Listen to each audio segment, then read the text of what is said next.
will be. But yeah, we are live. So hello everyone. So this is welcome to Tools for Life with Coach Chris, and today I am bringing on a life insurance agent who also has man just incredible stories in relations to chauffeur back in Boston. So this is Darryl Hopkins, everyone. Hi, everybody. Darryl, so I remember you were sharing with me like your transition from Massachusetts Yes. and you used to do chauffeuring. Tell us about that. Well, I was an incredible Red Sox fan, and life was full of disappointment. And when they got to a World Series, they were a great team to follow, but there were a lot of crushing end of season disappointments, and the Yankees fans would chant 1918 at us. And then in 2004, when they came from 3 games down, to nothing, and it was the ninth inning, they came back, won that game, and then won the next three straight, and went on to beat St. Louis in the World Series. And I was like, wow, I can leave now. Because everybody knew that I was just a really deep bled Red Sox Red fan. I would tell people, life begins on April 1st and it ends when, they get knocked out, but not this year. And so I actually started thinking, well, we could move to Florida and get out of winter, because the few winters before that had been pretty intense. So that's what inspired the move. First of all, shout out to all the Red Sox fans. I know my uncle's gonna hate me for saying that because I am a Yankees fan, but I mean, sport is fun, and you showing your spirit for Boston and for the Red Sox. It's basically well, a shout out to the Yankees fans, because between the two of us, you guys always won a lot, and it's one of the great rivalries in all of sport in all the world. So at least we were part of that. They were epic games. Everybody would say it's like buying a ticket to go to the theater that night to go see a Red Sox Yankees game. So I also know that coincidentally there is this growing trend of people moving to Florida, and you were sharing with the winters to completely just change their winters. yes, absolutely. I mean, just this year alone, up till this month of April, 10,000 people have left New York and moved to Florida. 10,000 families just in 4 months. Wow. So We're starting a trend. And with that being said, how long has it been that you've been here in Florida? Because it's my third year. 17th. 17th. Yeah. Wow. And now so for all of those that are unaware, I am a licensed financial coach, but I'm still a newbie at this. I still have a lot to learn. However, Darryl Hopkins is a licensed insurance agent as well. Yeah, licensed in 4 states so far. That will continue, and contracted with 10 major carriers, the big names: Aetna, Mutual of Omaha, Americo, and I could go on. Which 4 states do you help? Am I currently? See, you can get licensed in a state. Like, I can help somebody from another state, and while their contract is in, being processed, I can apply for that state right then and there, and it will probably go through even before the contract processes. So which are those 4 states? Florida, Texas, Oregon, and Ohio. Florida, Texas, Oregon, and Ohio. Let's Yes. share with me, maybe for those eventually that will be viewing this. Anybody that you know from Texas or Oregon? Any Oh, friends? I have an entire my brother Dana, who is 7 years older than me, raised not one but two families. Divorce happens, and he has 5 sons, and they all live in the greater Portland area. So, and the other reason was that Oregon is also 3 hours behind.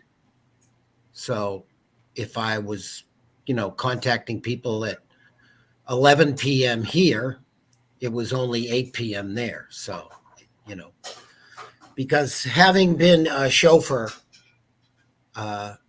and taxi driver, etc., I was always nights, and I've found the transition from being a night person to a day person. It's pretty hard, especially when it's a lifelong thing. So Yes, I understand. I've actually also to all those others. I've been partnering up with a patented patch that is said to improve sleeping. So I have to experiment with that first before I also share it. So, for example, to you and a lover that I'm seeing who has sleeping problems. So magnesium with zinc and some chamomile tea, preferably with some lemon and maybe a splash of honey. I know the honey constitutes sugar, but honey's good for you. I'm very into whole food eating and supplements. Not You shouldn't go overboard on supplements. You should take it, you know, as needed, or you just don't want to go overboard. That's all there is to it. this is a cool similarity that Darryl and I share because as he was attempting his business email. So for anyone that doesn't know, if you guys are seeking to contact Darryl for insurance, you can go to contact him at Darryl at wealth-health.co. Thank you. And my Instagram, And his D Instagram. D Hopkins 1964. Yes, because I'm And sure there's. I post there quite regularly. And because Chris, there's a particular product I'd like to mention. Can I do that? Go ahead. Okay. All right. This particular product from a major character. It's the largest privately held insurance company. And you probably haven't heard of Americo because they don't spend money on advertising, and they work with independent contractor agents like myself. So they can offer, there's only one that offers cash back. Well, Aetna does it, but strictly on a 30-year program. The CBO 100 from Americo is a unique product in all of insurance because it's hard for people to believe this, but if you get all your money back at the end of the term, and I mean every penny that you paid in premium, including riders, if you chose any riders, whatever your monthly premium is, if you multiply that times 12 and you multiply again for the number of years you chose to do it, 15, 20, 25, or 30, you get a tax-free check of that amount. And depending on what your premium was, for the sake of argument, $100 a month for easy math, that's $1,200, and then multiply that times the term that you chose that fit your schedule in life, depending on where you're at, you get all of it back. So it's free to protect your family, and there are living benefits to it.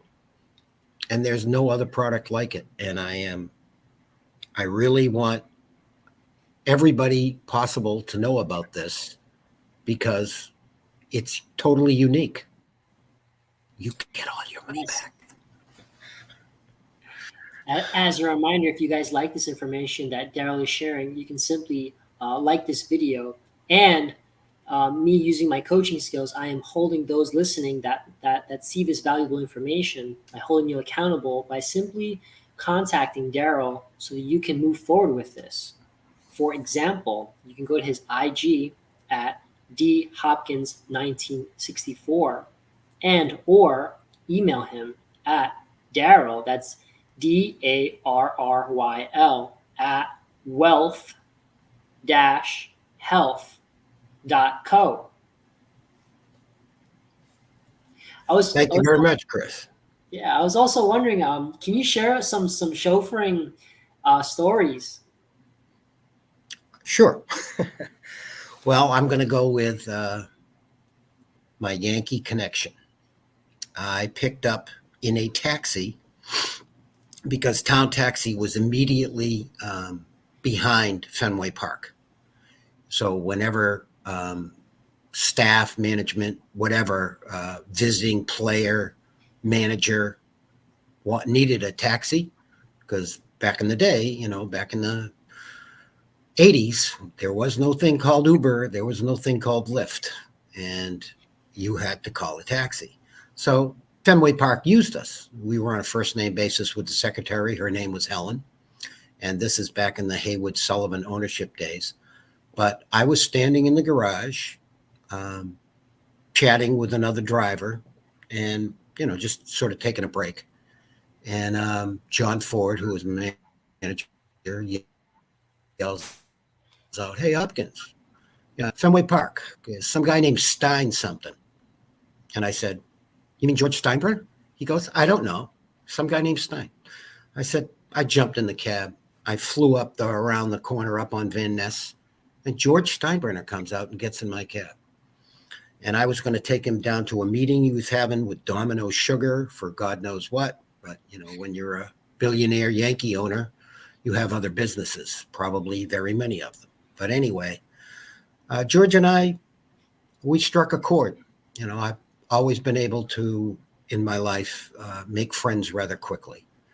And I'm also something of a master Boston historian, and I became actually quasi famous, at least among concierges later in my life. But so as the years went by, and then black car services came into play, Mm.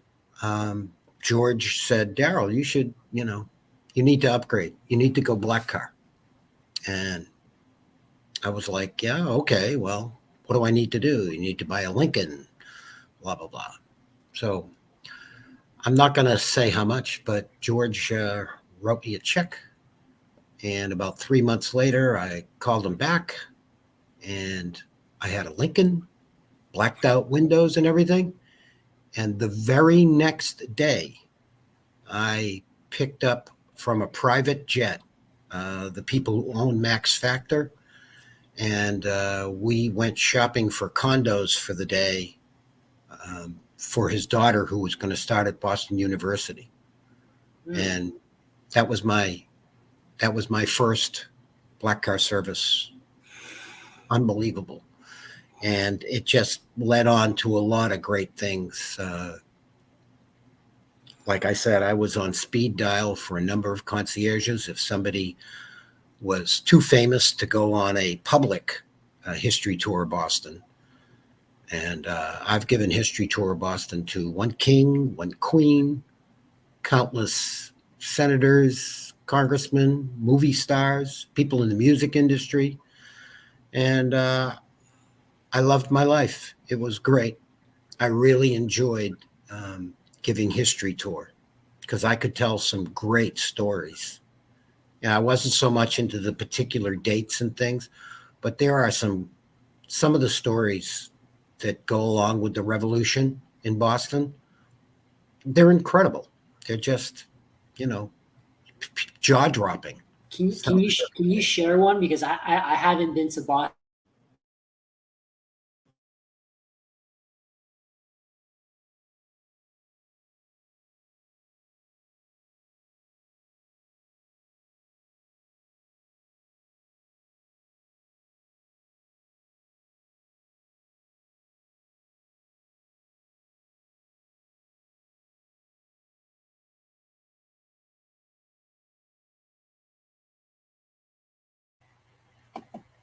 Looks like we briefly, Darryl, you there? Looks like we briefly lost connection. So, all right, folks. So I don't know if it's my end or if it's Darryl's end. Oh, there's Darryl. Yeah, It could be both of ours. you can So edit that, can't you? um, to be continued, yeah. So Oh, back okay. where you left off. Okay. All right. This is my favorite story because it involves a young man, and it has a lot of parts. Do we have like 10 minutes to tell this story? Sure, yes, because initially I tried to do like a half an hour, so we're at 16 right now. Oh, okay. All right. General Washington tells the young uh, captain, I'm sorry, I can't remember his name. It's been a long time since I gave a history tour, but he tells him this is during Boston is now occupied by the British. The massacre hasn't happened. The famous Boston massacre hasn't happened yet, but um, Boston is under British militia occupation, and there is a general, and they're on Boston Common, bivouacked there, and Washington needs to figure out a way to get Boston out with not having a war on Boston soil, and because 80% of the people, there's about 20% Tories still left that are going to be you know with the crown, but the other 80 odd percent of Boston is definitely on the patriotic side and wants to, you know, be free people and not under the rule of the crown. The Tea Mm, Party has already happened. So he sends this young man, he's only 19 years old. I wish I had my history book with me, but anyway, um, he sends him up to Fort Ticonderoga in the dead of winter. It's like January. mm, And they have to drag all the cannon, and I'm talking big cannon, with ox on sleds. And this is the only way they could have done it, was that it was winter, because there are a number of frozen lakes to cross. And back in the mm. day, winter. So New York is an upper New York. Ticonderoga is an upper New York state. So he gets that done and only lost one cannon and a couple of oxen on the trip back to Boston. And in the dead of night, up where South Boston High School is, on a very high point um, that looks right down on Boston Harbor. And if you've ever been to Boston, you know where Long Wharf is. Long Wharf is right at the end of State Street, and it goes right way out into the water. If you've ever watched the movie Departed, one of the scenes is shot there where they're out and there's boats going by and people hanging around. But anyway, um, did my Boston accent come out there? My Departed. I could tell that story too, why we talk like that. But anyway, um, in the dead of night, they set up the cannon up in South Boston on the highest peak, and they do all the redo, the buffers to put the cannon down and aim them and all that. And the next day, Washington sends his second down to meet with the British general, and the British general is like, "Oh, great, they're going to surrender, and I can go home." But instead, when they get out to Long Wharf, we have something to show you. You get out to Long Wharf, cannonballs come flying out of South Boston, aka Southie, and land near the British ships, which are all lined up on Long Wharf and around Long Wharf, because there's a Mm. number. And the second looks at the general and says, we can either have a war right here, and I can just turn the cannon so they'll land on Boston Common and we'll attack as well, or you can get on your ships, before we decide to sink them, because we're going to sink them if you decide on the war thing. We're just going to sink all your ships, and then you won't have any way out. So, or you can leave. That's your choice. Well, it doesn't take them long to figure out that, because Boston's this little tiny island at that point with only one little strip of land to get out into the countryside. There's no back bay. Back bay is what that is. It's a bay. It's water. And there's only an isthmus to get out into the countryside. Boston is almost 3/4 bigger now than it was when they originally settled. It's all landfill. Boston's just a bunch of landfill from the Charles River and Back Bay and down on the waterfront. It's all reclaimed from the ocean and from the ocean and from the Charles River. So they decide to leave. And here's where the story gets really funny. So they're leaving, and Bostonians are out there yelling at them every day and throwing rotten tomatoes and food at them. And you have to remember, I like to make this point, this is a civil war. They're British, and we're British. That's why we park our cars, because in England they park their cars. They drop the letter R. It's the letter R. In all of New England, it's LMNOPQRS. So the last ship leaves on March 17th. Now, Chris, do you know what March 17th is? It's St. Patty's Day, laddie. Oh, It's the day to celebrate. And so, since they left on St. Patty's Day, they call it Evacuation Day in Boston, and now they run the marathon. No, that's a different thing. That's Patriots Day. So later on, when the Irish take over Boston, because when they arrived, there's a movie with it's called Far and Away, with Tom Cruise and his at that time wife. And the north end of Boston, which is now an Italian giant eatery, there's over 40 restaurants just in the north end alone where you can eat great Italian food. Well, before the Italians, it was the Irish. And when the Irish stayed for 20 years and had big families, have big families and we'll vote ourselves in, because they can't go back. There's nothing to eat, because it's the potato famine, which causes the Irish to invade them, Boston, New York, Chicago, Philadelphia, whatever, deep Irish roots and very large scale, exodus of Ireland to come to America. So when they finally elect an Irish mayor, when the children have all grown up, and now can vote, they elect an Irish mayor. And we had consecutive Irish mayors for years up until the 80s. It was all Irish mayors all the way. And the government was ruled by Irish. And that ties into The Departed and all kinds of things, the Irish South Boston gang, as you will. But anyway, the mayor decides, well, now, Mayor, let's look up St. Pat's Day. Let's see what happened historically, and maybe we can make a holiday of it. And sure enough, oh, look, they kicked the Brits out.